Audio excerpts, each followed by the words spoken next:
Hello and welcome along once again to the Irish Rally podcast in association with FACT, the simply automatic choice for automation equipment for gates, doors, barriers and rising bollards, available from your security installer and electrician, distributed to the trade in Ireland North and South by National Automation, the one-stop distributor for automation equipment, door entry intercom systems, CCTV, intruder and fire alarms, access control and locks. And for more you can visit nal.ie/products.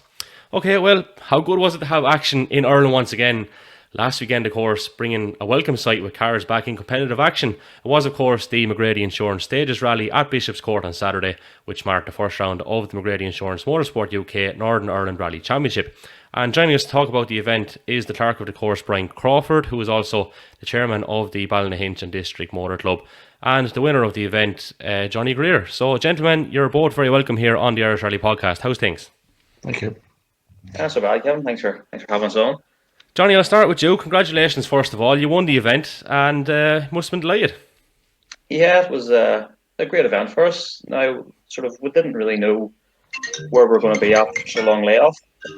Obviously everybody's in the same boat that way. So, yeah, we came into the event not really knowing where exactly the pace was going to be at or where we're going to be relative to everybody else. So, obviously the first stage being so close to Derek was a good incentive, and then from there on, the weekend the day just got better and better for us. So yeah, it was good. And it went so well that Brian is still getting phone calls about it. Listen, Jonny, like just in terms of the whole day itself, you're right actually. Yeah.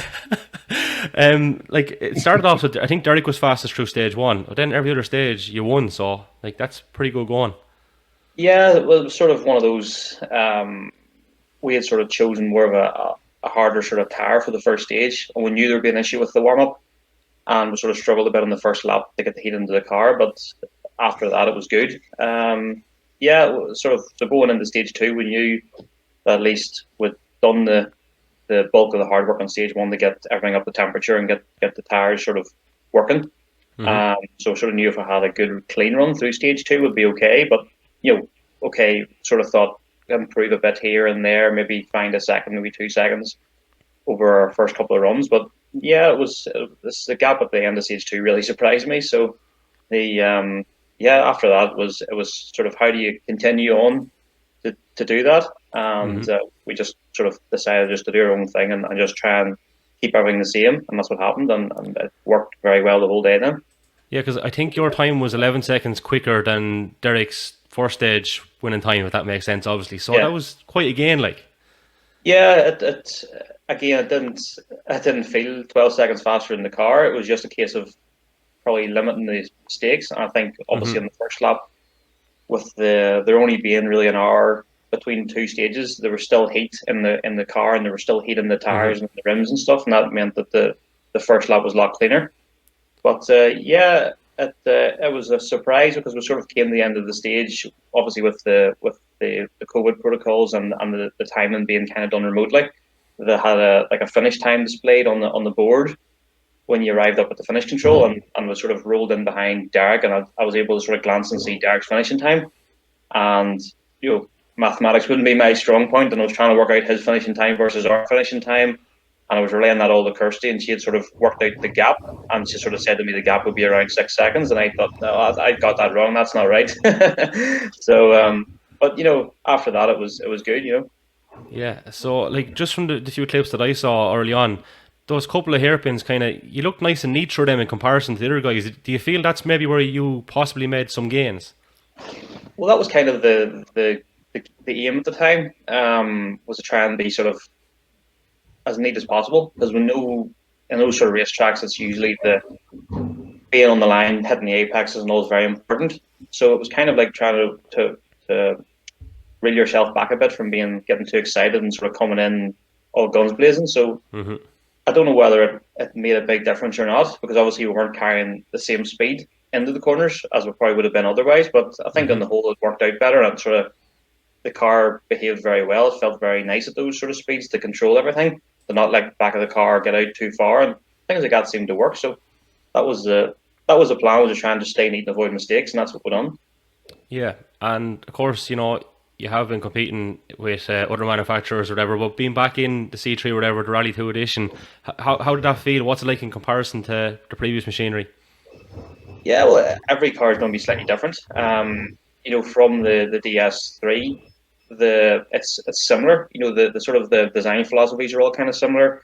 We always found that going with when we changed over to the Fiesta. The Fiesta was a very soft car. It does a lot of dip, a lot of lean, and things like that. Whereas the Citroens sort of historically have always been very stiff setup, which hasn't really worked all that well in Irish tarmac. When you've got to the bumpier stages, the cars have been slightly too stiff. But in the like of a single venue racetrack where there's no bumps, it works a treat. It's like a go-kart. It just does everything you want to do.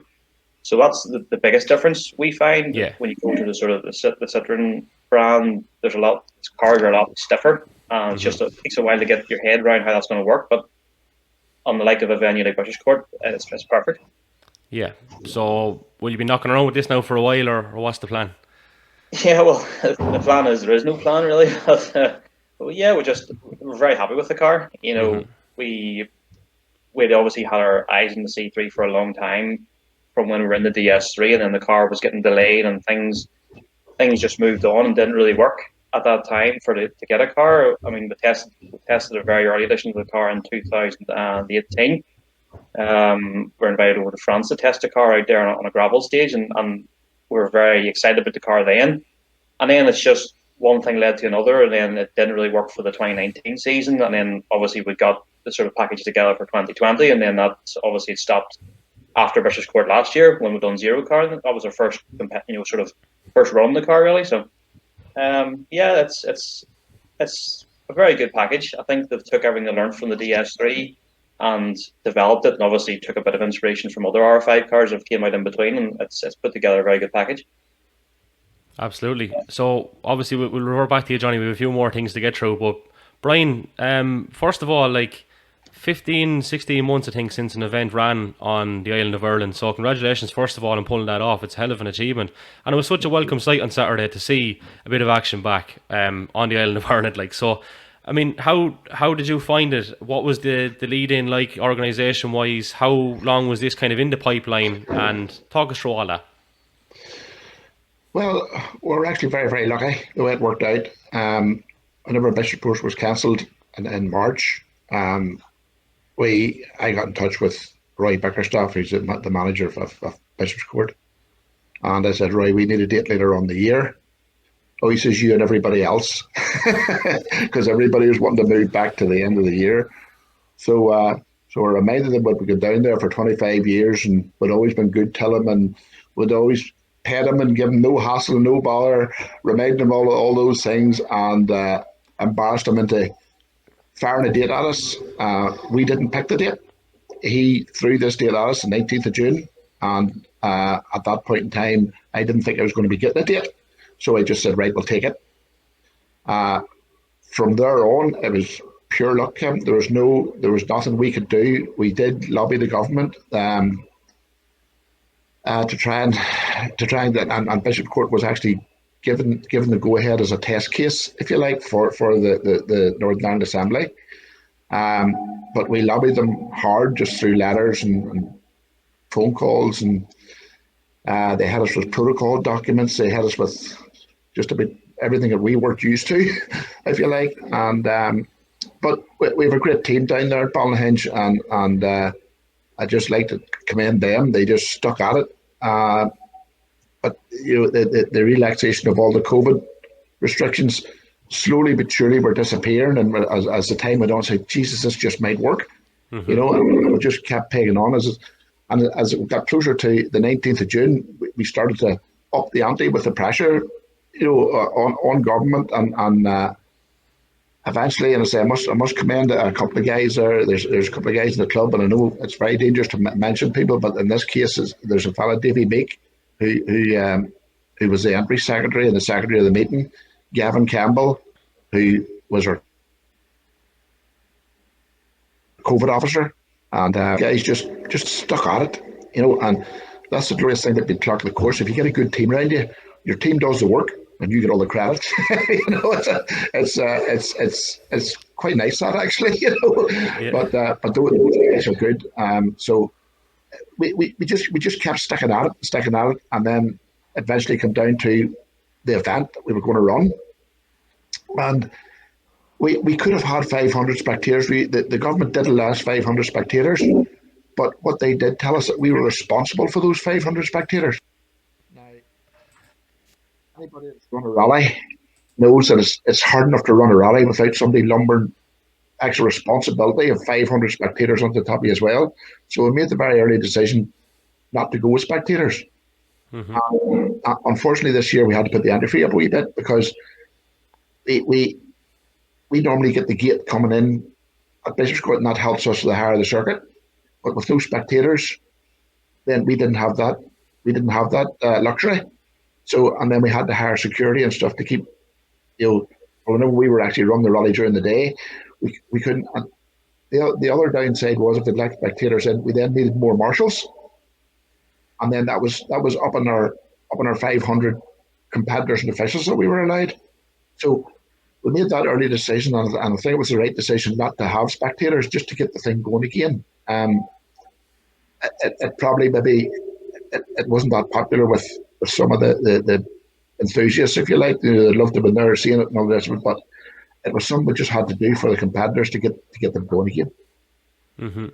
So, like, all the planning for this, you actually didn't know at the time if it was going to go ahead, if the regulations and everything was going to allow for it from a government point of view. So, like, in a way, okay, there's an element of, yes, you have to go and do that, you have to plan for every eventuality, but you're also doing it in hope rather than expectation, and the fact that you're still able to pull it off, I think, is very commendable. Like, so, but you must have been thinking to yourself at different stages, Jesus, am I doing this all in vain, kind of a thing? There must have been doubts there, like, obviously.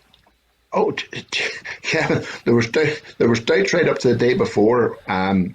We had an outbreak. About a week before in Kilkeel, and the COVID situation was good up in Kilkeel. The numbers were good up in Kilkeel. Now Kilkeel, I don't know if you know where Kilkeel is from Downpatrick, it's not that far. And I said, we don't need this. Like, please, everybody do as you're supposed to do, and don't let this get any bigger. So, and I mean, there was events here in Northern Ireland that were stopped on the morning, way back at that started this COVID thing, where the council actually came in and told people to go home. So there was always that chance, and it was a chance, and it was no skill on our point at that point. It was just pure luck that the whole thing slotted into place and worked out well. Somebody up there loves me. I don't know why. I'm not a righteous sort of person, but somebody up there loves us, because it was just absolute pure luck. And every time, the government relaxed something, we were just breathing another sigh of relief, and moved on to the next stage, and it was. We were right up until the day before. We were worried. We were very worried. And in fairness, in general, it's quite a turnaround up there, because going back a few months back, in comparison, just say to the Republic down here, the cases were nearly identical, and obviously the population is huge. There's a huge difference there, and people were like, "Geez, what's going on?" And now you look at it on the flip side, and it's borderline normality up there, and we're still a little bit off down this side. So it's quite a turnaround, and it's obviously great, like, for ye. It's great. Yes, it's hopefully this keeps going. But I mean, 2 years ago, if somebody had told me the world was going to stop over this, I'd have laughed at them, But it just shows you the way things can turn around so easily. I mean, whenever Jonny bought his new C3 there, he didn't think it was going to be sitting for virtually 2 years doing nothing. He had probably put it off a bit longer, kept his money in his bank account, but he couldn't make it up. He really couldn't make it up, So you were the last event to go. Obviously, I think you were saying there before COVID came in, like, and you sat with Jonny, I think, that day, yeah. Yes, I double load with Jonny. Somebody had to teach him how to drive that C3. Let's face it, and I've been around a long time, and you have to get them. You try to give these young fellas a chance, and get them, steer them in the right direction, And I'm really proud of what I've done that day, because I mean, he went out the next time and won it without me, so I must have trained him really well. Jonny, what's the saying? Self praise is no praise. Something like that, exactly. Ever modest. And I think he's taken a bit of credit for your dad's victory, obviously in '97 as well. Rumor has he navigated for that event back in Bishop's Court in '97 when David obviously won it. So I know. Look, we'll stop taking the piss out of you, Brian. No, that is kind of unique though, really. That you sat with both. You won it in '97, and now Jonny obviously went and won it last weekend. So that's pretty cool. Like, in fairness. Well, I mean, the results speak for themselves, guys. I mean, goodness sake, there's a common denominator here. Like, and look at dressing up whatever way you like, but the facts speak for themselves. Jeez, you'd nearly forget Kirsty sat with you the other day, Jonny, wouldn't you? That's how his moment, It was actually we done a rally together at the start of the 2017 season. It was the first round in Kyrgyzstan, and it was sort of one of those ones where it was a week after Galway. We had an issue in Galway. We wanted to get the car out because we had a bit of a wiring type issue that we couldn't get to the bottom of. We wanted to get the car out to make sure it was okay, and it was just a sort of let's go and do it and just have a bit of fun. And Brian offered to sit with me that day, and we ended up winning the event. And we got to the last control, and Brian said to me, he says, "Oh, I never thought I'd win another rally." And I said, "Oh, what's the last rally you won, or when was the last time you won a rally, actually?" And he sort of thought, and he pondered, and he thought, he says, "You know what? I think it was with your dad." So he's a common thread for this whole thing, So. Yeah, lucky charm sort of a thing. So either that, Kevin, or just downright skill around those circles, like it's one or the other. I'm not sure which, like. So was that event actually the Bishop's Court 197 that you spoke about? Was that actually the last event you'd won prior to that with David, like, or had you won another one since? Because that would have been exactly 20 years. Since which would have been pretty unique as well, I really have. I don't think after that I sort of stepped back a bit from code riding or whatever the case may be. No, well, it didn't really. I'd done a lot of rides with Jonny in the Fiesta after that, didn't I? It was the Fiesta after that, Jonny, wasn't it? Oh, it was, surely. Yeah, we done the Pirelli in 2006. I think it was my first year rallying, proper rallying in the UK. So yeah, we done. I think we done another. Didn't we do another event maybe towards the end of that year? Yeah. I think a few rallies in the Evo at the time and things like that. Yes, I done a few. I did do a few after that, but Jonny never won any of those. Like, sort of really to my detriment there. I mean, I have a reputation to look after here, Kevin. And he let me down at that point in time. So we'll come very close and won. We'll come very close and won, Jonny. I think it was where was it? We finished second overall. Oh, in the Merrick Rally over in Scotland. That's the one. Yes, we're very, very, very close to getting that. Yeah. Yeah. But he's learned to listen after that, and then I give Kirsty a few wee tips as well too. So I look after the whole thing, Just keep my finger on the pulse. It's funny. It seems like you started off by trying to put manners on Jonny, and I'd say, Jonny, you may have to put manners on this fella now. Like, here we go, 15 years later. So, man, how the tables have turned. Oh, you're right. It's called old age, Kevin. It's called old age.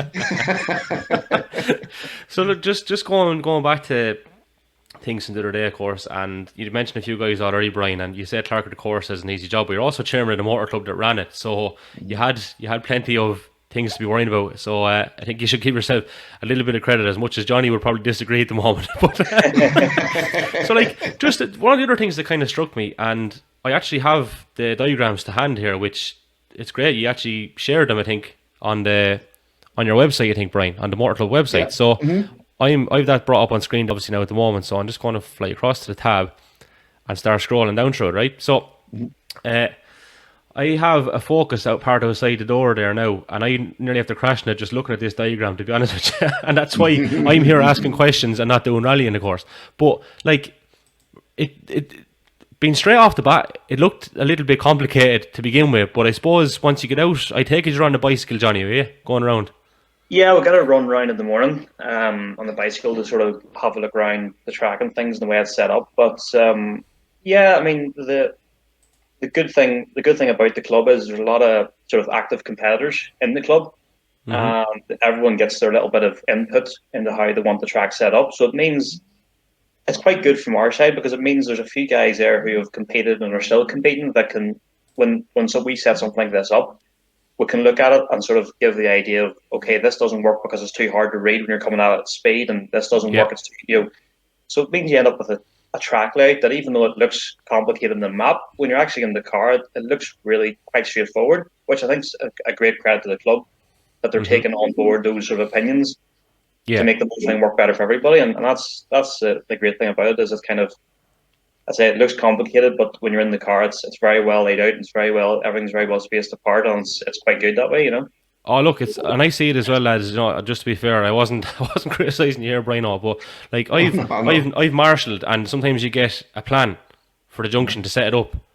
Yeah. And like Jesus, like Glen Village, for example, the biggest nightmare you can ever get. And the lads, in fairness, that when we went up to marshal that, they printed off, I think it was a Derry printed off 4 or 5 copies.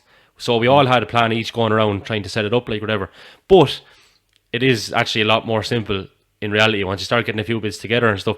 But just on it then, like, how long did it take to go from the setup of the first couple of stages to stages 3 and 4, and then 5 and 6? Was there much of a turnaround? And obviously we have those routes available on this plan as well. But just talk us through that. Like, how long did that take? Was it complicated?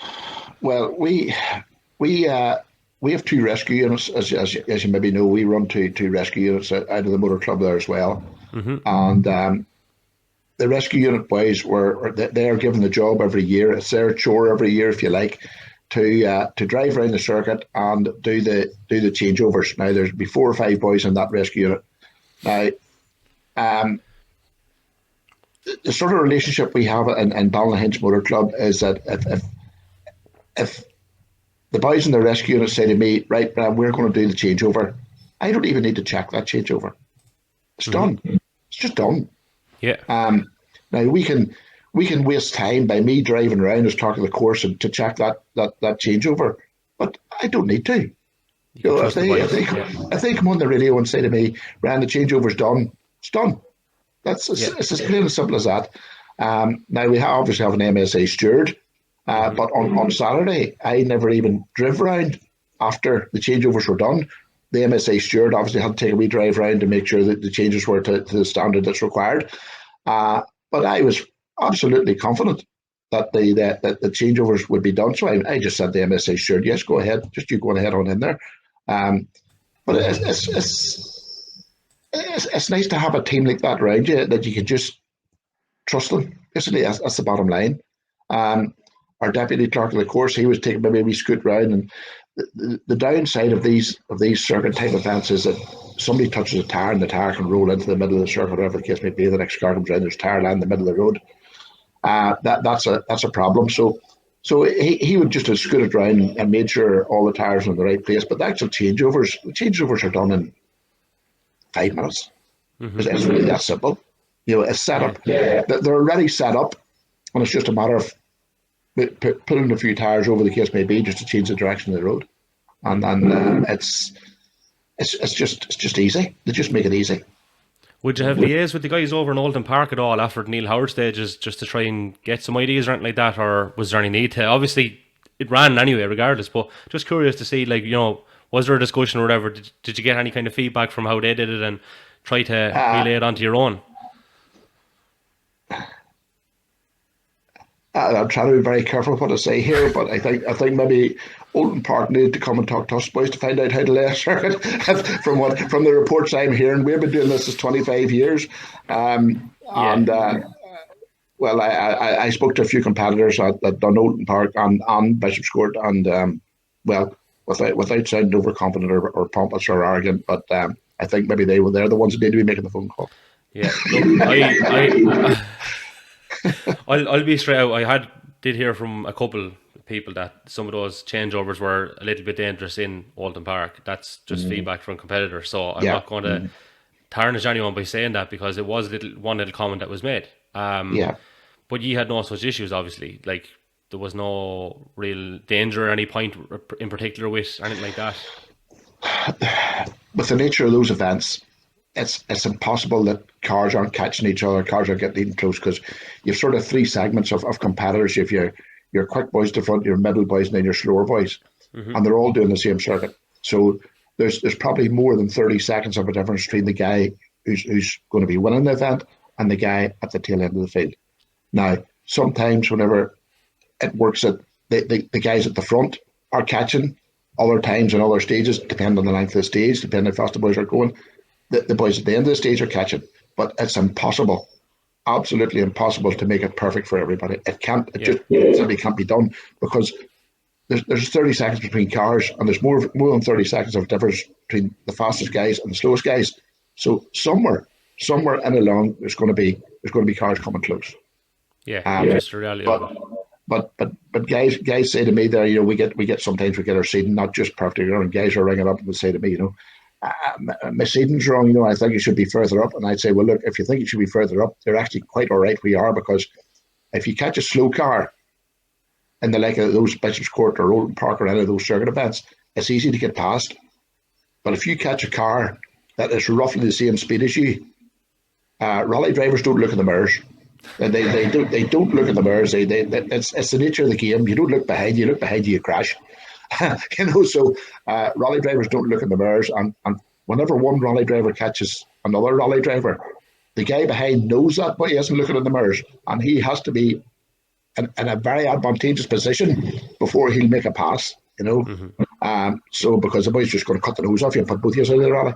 So I say the boys that get the bad seeding, it's easier to pass somebody slower, a lot slower than you, than it is to pass somebody the same speed or marginally slower than you. So bad seeding isn't necessarily a bad thing in the like of those circuit events. Yeah, once they're not like Mazepin in the F1, I think you're alright, because that lad goes off and there's no one even near him. But it's ridiculous carry on. Like, I swear to Jesus, like I do joke with the missus down here. I'd actually put her into the car quicker than I put Mazepin into the car. I think she'd do a better job. It's horrendous. And I think he's actually taken over. Is Zola buying Haas or something next year? I think I heard something like that. But anyway, look, we're going slightly off topic. That's a different story. What's the takeaways then, Brian, that you could relay on to other motor clubs really, and bits of advice that you took from the weekend that could possibly help with the running of other events this year? Like, is there anything out there in particular that stands out that you could say definitely go that route? Well, everything has been different, Kevin, this year. Absolutely different, completely different. The first problem we ran across was we knew the event was going to be oversubscribed. We knew that was going to happen, just from the feedback we were getting. So we pushed it on Facebook. We put out every way we could the forms. Fill in your entry forms, complete. Of course, there were 70 out of about 120 that weren't complete. Now, the problem we had with that was the competitors couldn't go back into their entry forms. So our secretary had to sit and phone all these competitors and fill in their entry form for them. Now, if a competitor can find one entry form, hard work, can you imagine how hard a secretary finds 70? And it was really, really annoying. But what they were afraid of, we understand what they were afraid of. They were afraid of taking too long to fill out their entry form and not getting an entry, because things were filling up so quick. But it's something that we'll have to look at, and we'll talk to Ollie McCollum at our rally score, who done a great job. But the way things are now, things have changed, and you can't rock up in the morning and fill in your co-driver or whatever the case may be. And we understand too that the entry forms were harder to fill in this year because we needed to know the name of your service crew. We needed to know the registration number of your service van. All that information had to be done for track and trace for the government.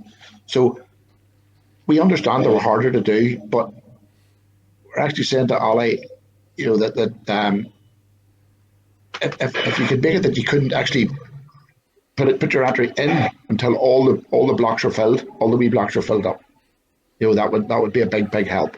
It would mean the competitors have to fill that in. But again, competitors don't hear this; they don't see that.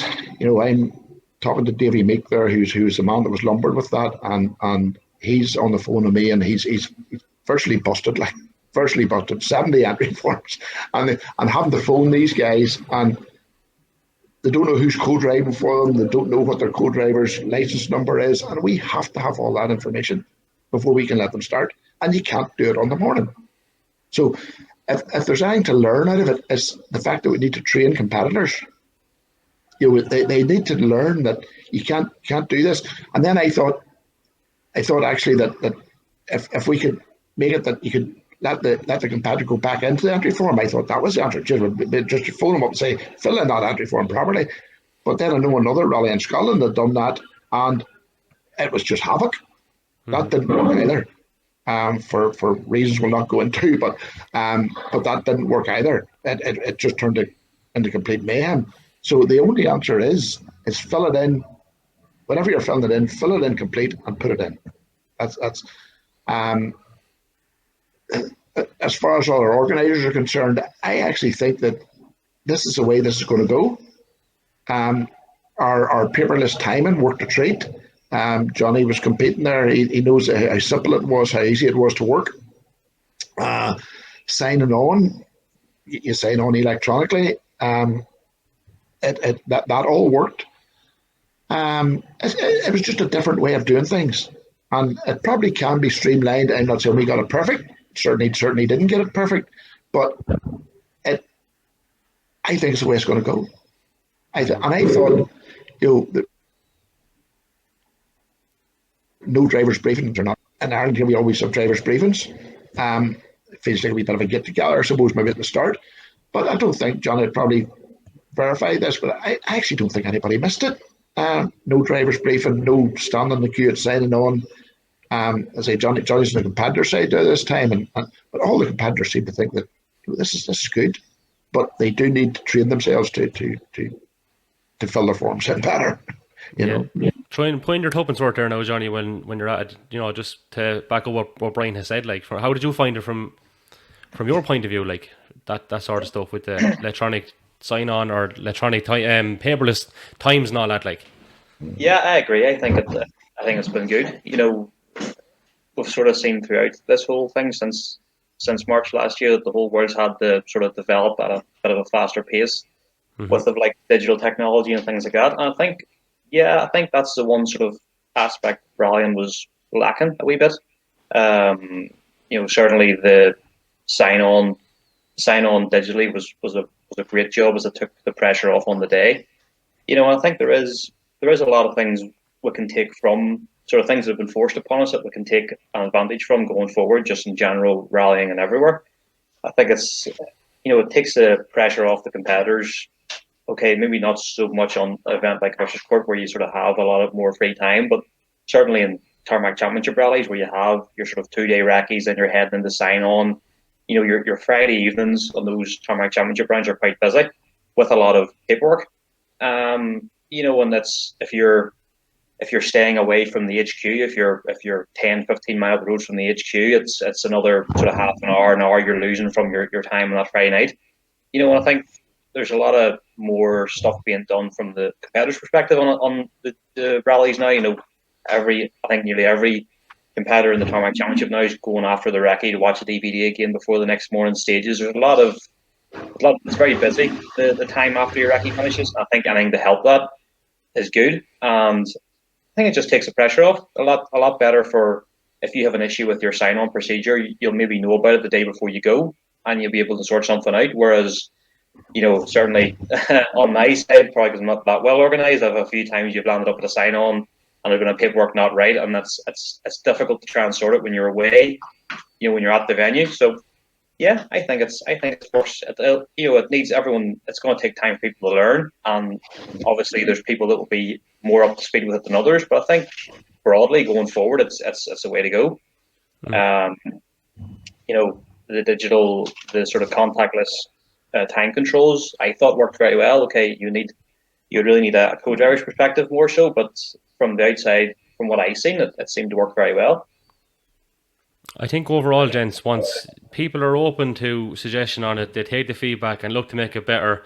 That's the most important thing, because I hate being critical of people, but sometimes when it's not their idea, they don't want to know about it.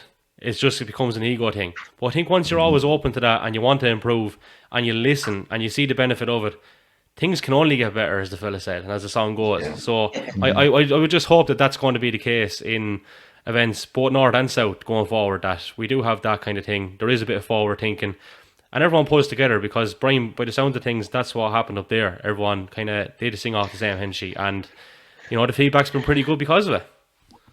Yes, well, again,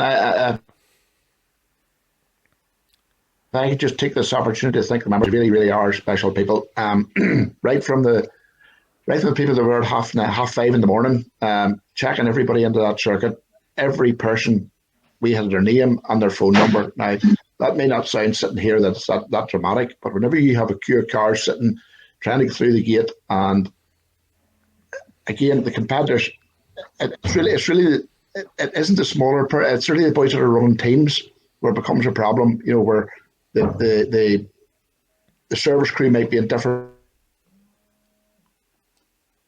bands or different, whatever, kind of an issue for us. But the people that were there from 5:30 in the morning, checking all these people in, and they got 500 people through that gate in 2 hours.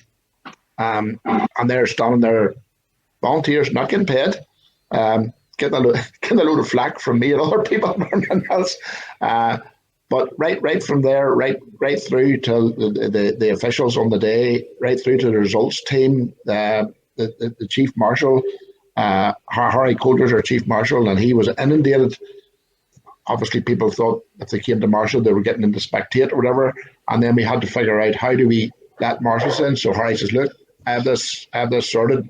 People that have marshaled before, I have a list of them, so they get priority. And that's the way we worked it.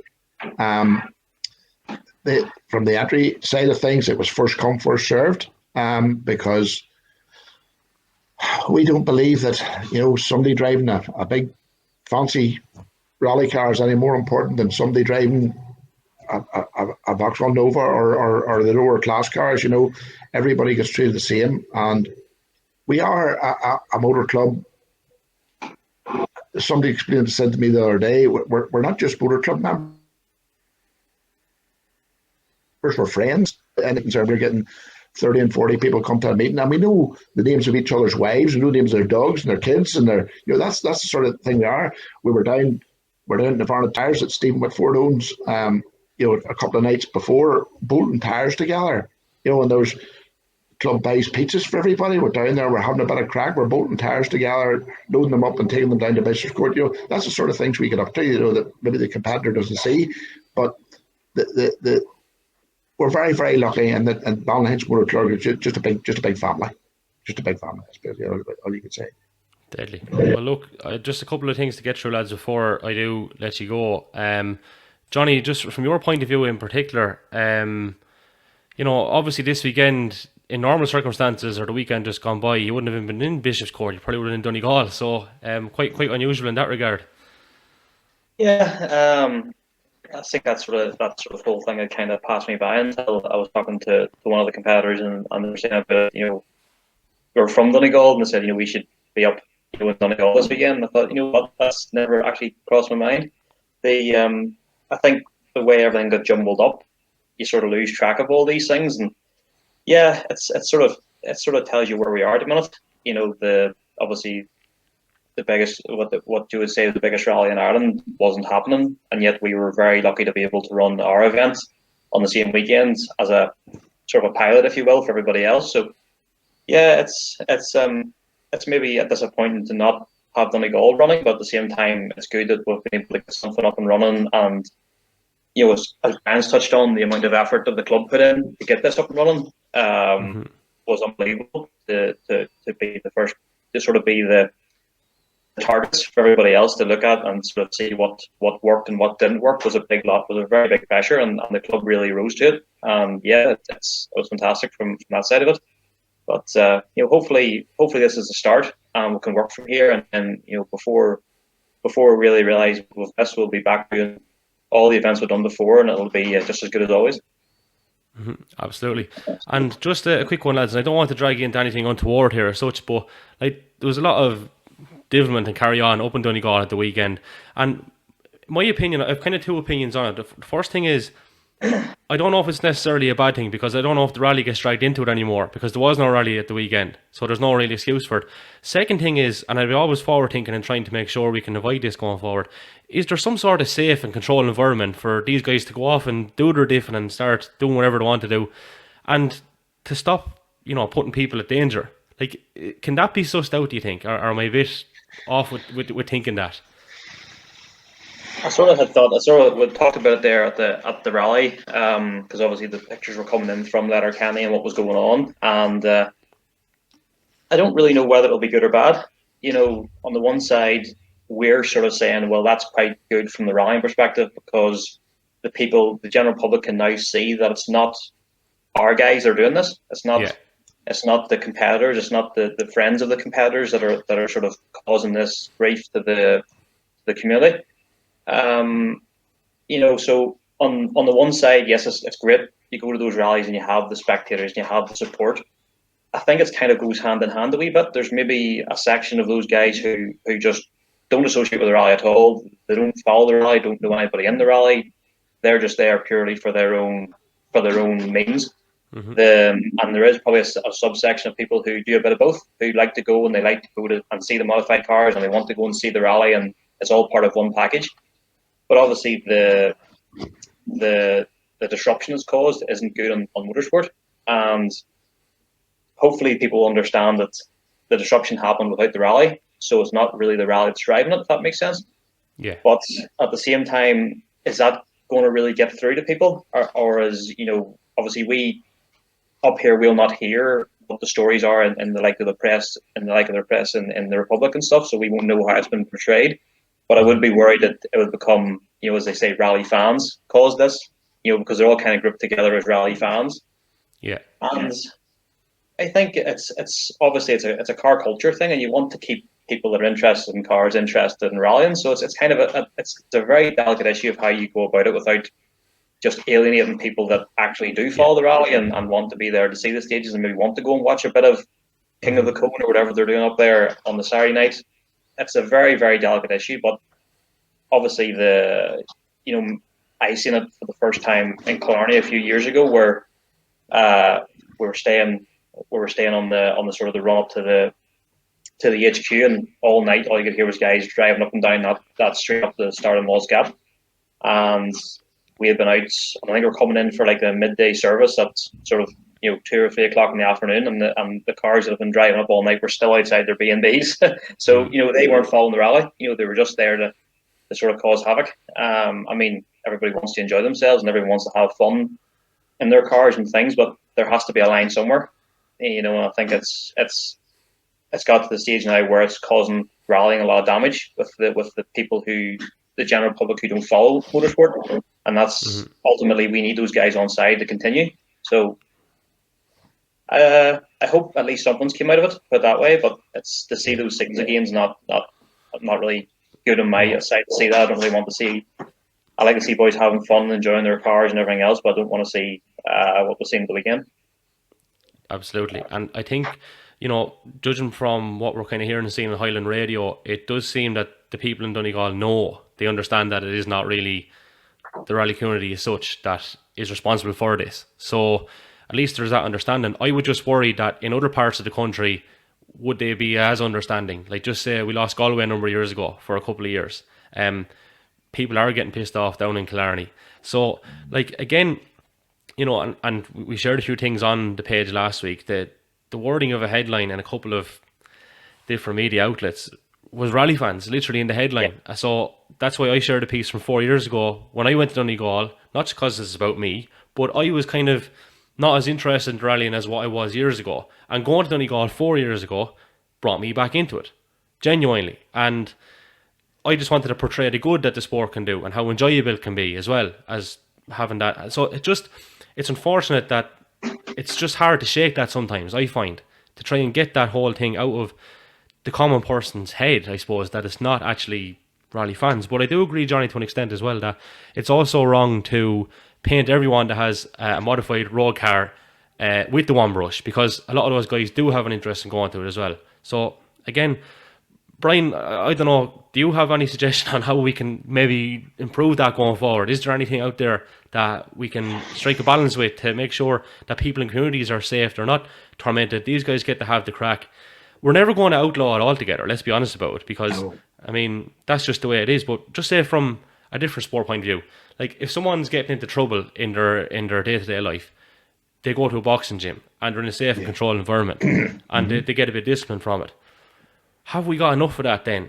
Just say in a similar context for these guys to try and do that, where it's not going to cause harm to people that, don't want to be caught up in it.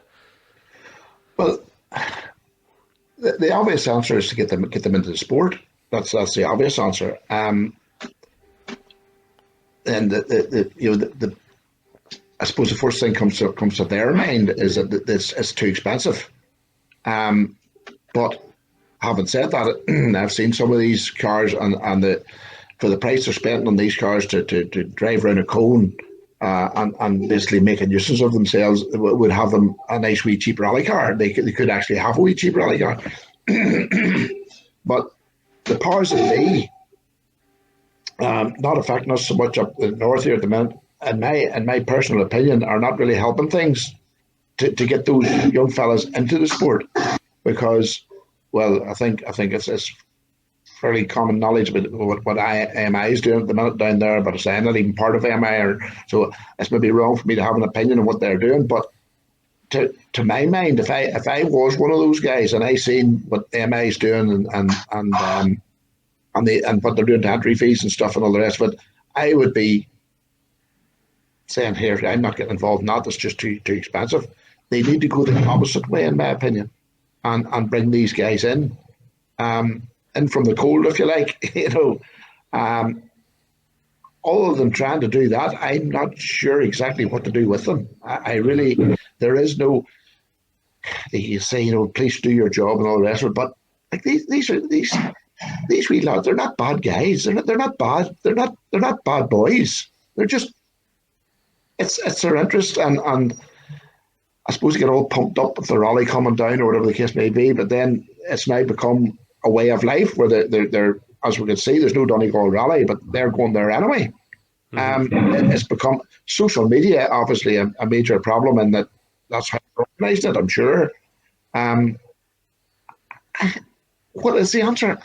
I honestly don't have an answer.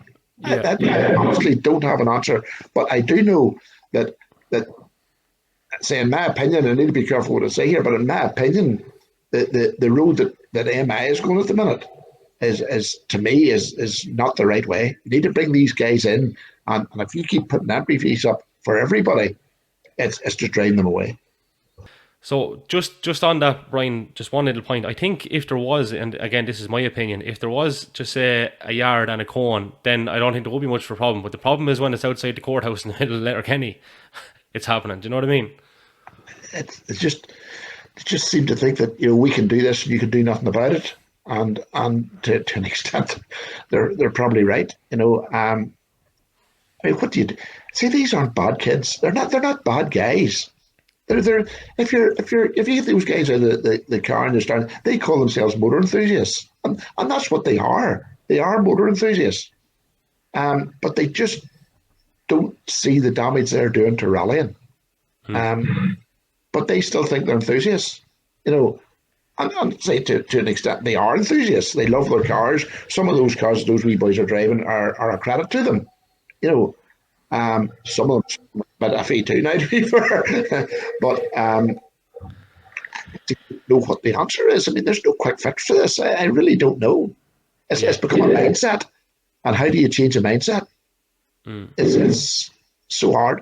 I mean, gathering them up, gathering them up and throwing them all in jail isn't the answer. Or taking them all to court even isn't the answer. We're going to have to change that way of life. We're going to have to learn that it's antisocial, and that's it. But how to train them? I don't know.